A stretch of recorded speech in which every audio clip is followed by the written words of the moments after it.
Assalamualaikum warahmatullahi wabarakatuh. Kami dari kelompok 3 kelas 309 akan menyampaikan tema supply chain management atau manajemen rantai pasokan.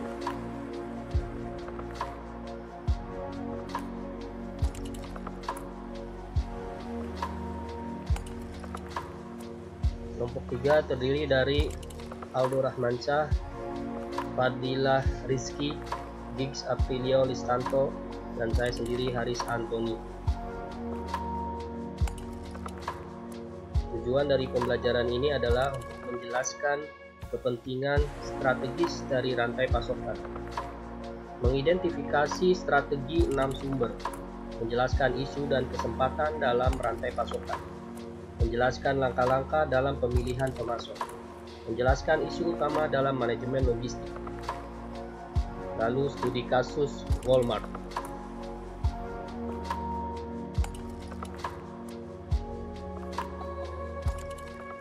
Pentingnya strategi rantai pasokan untuk menyediakan produk yang murah, berkualitas, dan cepat.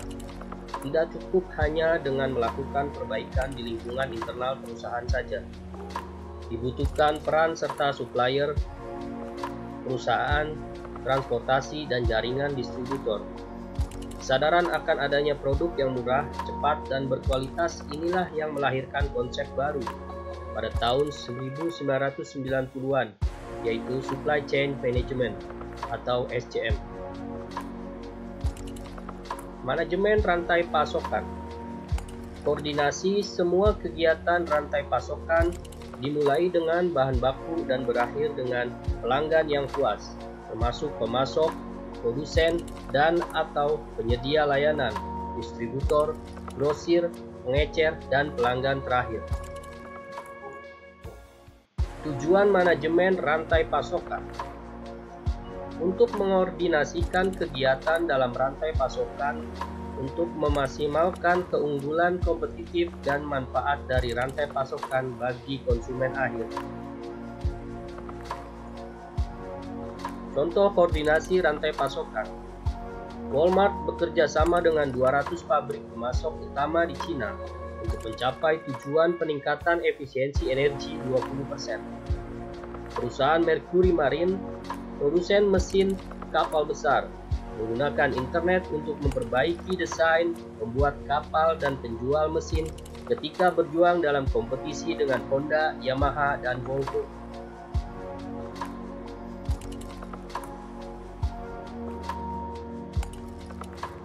Masalah sumber, buat atau beli kasus pengalidayaan. Sebuah perusahaan perlu menentukan secara strategis bagaimana untuk mendesain rantai pasokan.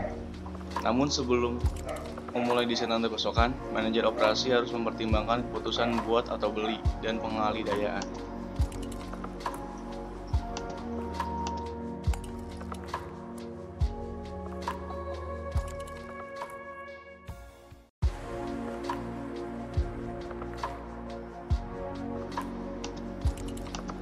Keputusan buat atau beli. Keputusan buat atau beli, make or buy decision, memilih barang dan jasa yang dapat secara menguntungkan dapat diperoleh secara eksternal dibandingkan diproduksi secara internal.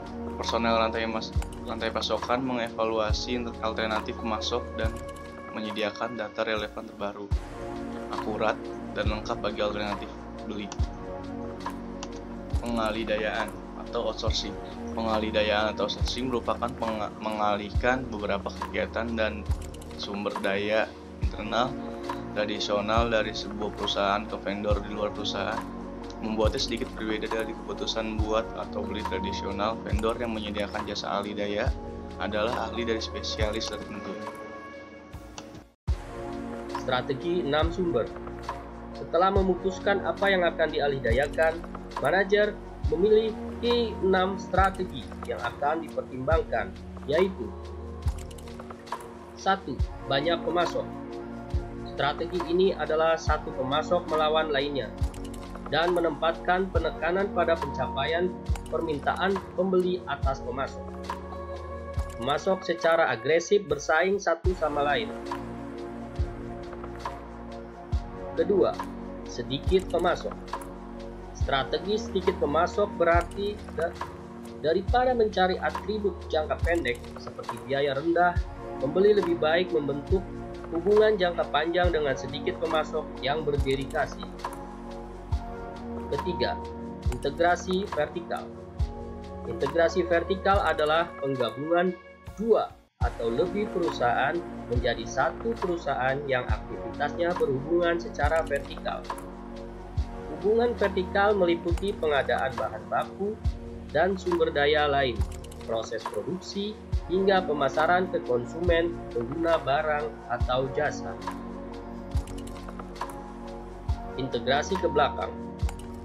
Integrasi ke belakang menyarankan sebuah perusahaan untuk membeli pemasoknya. Integrasi ke belakang digunakan dengan memperoleh kepemilikan atau meningkatkan kendali atas perusahaan pemasok, baik manufaktur maupun retailer membutuhkan bahan baku dari pemasok. Integrasi ke depan. Integrasi ke depan adalah strategi yang dijalankan dengan meraih kendali atas jalur distribusi mulai dari distributor hingga retailer. Keempat, ventura bersama. Karena integrasi vertikal sangat berbahaya, perusahaan dapat memilih beberapa bentuk kolaborasi formal. Perusahaan dapat ikut serta dalam kolaborasi untuk meningkatkan kecakapan produk baru atau keahlian teknologi mereka. Namun, perusahaan juga ikut serta dalam kolaborasi untuk mengamankan pasokan atau mengurangi biaya. Kelima, jaringan keiretsu. Jaringan keiretsu adalah gabungan dari kolaborasi, pembelian dari sedikit pemasok, serta integrasi vertikal. Perusahaan manufaktur ini sering sekali merupakan pendukung pemasok secara finansial melalui kepemilikan atau pinjaman. Keenam, perusahaan virtual. Perusahaan virtual bergantung pada hubungan pemasok yang stabil dan baik untuk menyediakan jasa yang diminta. Pemasok dapat menyediakan beragam jasa yang termasuk membuat daftar gaji, merekrut karyawan, mendesain produk, menyediakan jasa konsultasi, memproduksi komponen, melakukan pengujian, atau mendistribusikan produk.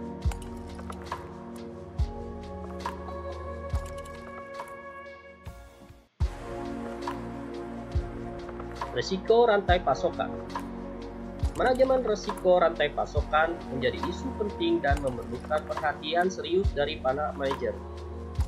Selain karena risiko itu sering terjadi, juga dampak signifikan dari potensi kejadian risiko terhadap kinerja perusahaan secara keseluruhan.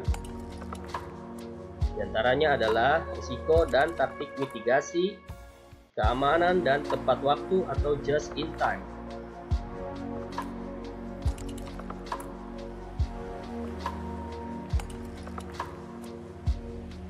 Pengelolaan rantai pasokan terintegrasi.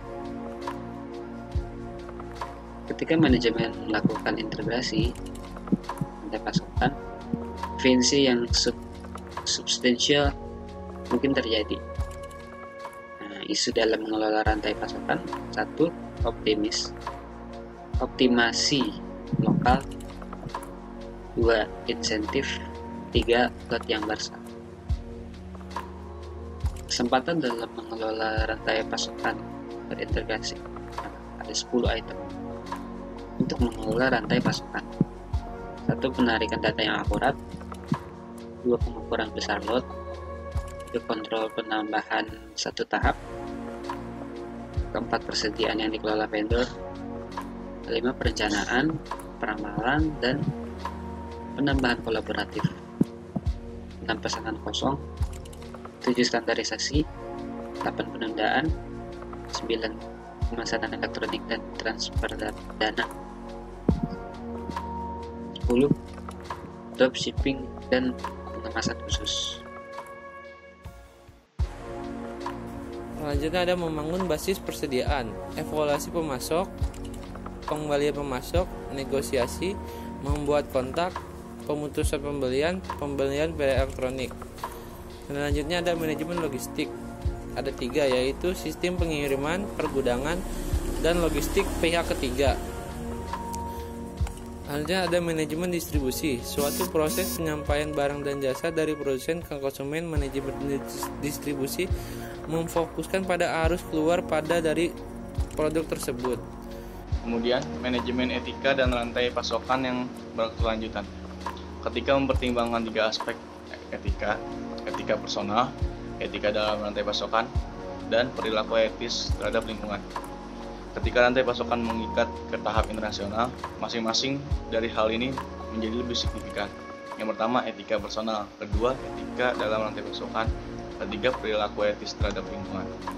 Selanjutnya, mengukur kinerja rantai pasokan. Manajer rantai pasokan membutuhkan rantai atau metrik untuk mengevaluasi kinerja. Yang pertama itu ada aset dipercayakan untuk persediaan. 2, tolak ukur rantai pasokan. Yang ketiga, model SCOR. Teknik-teknik untuk mengevaluasi rantai pasokan. Terdapatnya banyak metrik rantai pasokan yang biasa digunakan untuk mengevaluasi kinerja dalam suatu perusahaan dan untuk mitra rantai pasokan. Nah, mengevaluasinya nih dari risiko bencana dalam rantai pasokan. Bencana-bencana yang mengganggu rantai pasokan dapat memiliki banyak bentuk, termasuk angin topan, kebakaran, angin ribut, angin puyuh, gempa bumi, dan terorisme. Efek cambuk menyebabkan para anggota rantai pasokan bereaksi berlebihan terhadap perubahan permintaan di tingkat retail. Perubahan sedikit di tingkat konsumen dapat mengakibatkan perubahan besar di tingkat pemasok. Kemudian, analisis pemilihan pemasok. Memilih pemasok dari antara banyak calon pemasok bisa menjadi tugas yang menakutkan. Memiliki pemasok hanya berdasarkan pada penawaran terendah menjadi pendekatan yang agak langka. Analisis moda transportasi. Semakin lama suatu produk dikirimkan, semakin lama perusahaan memiliki uang yang diinvestasikan, namun semakin cepat suatu produk dikirimkan. Biasanya, biaya lebih mahal dari semakin lambat suatu produk dikirimkan. Studi kasus. Tahun 2025, Walmart akan beralih ke pasokan telur bebas kandang. Walmart Store Incorporated menyatakan akan menyingkirkan semua penjualan telur ayam kandang sebelum tahun 2025 secara bertahap dan beralih ke telur ayam bebas kandang. Walmart yang merupakan toko kelontong terbesar di Amerika Serikat mengharuskan pemasok telur mengadopsi standar industri untuk perawatan ayam pada tahun 2025 yang akan dipantau oleh pihak ketiga. Kesimpulan dari studi kasus Walmart yang beralih ke pemasok telur bebas kandang, yaitu kami menyimpulkan bahwa Walmart telah membuat basis persediaan untuk pasokan telur mereka.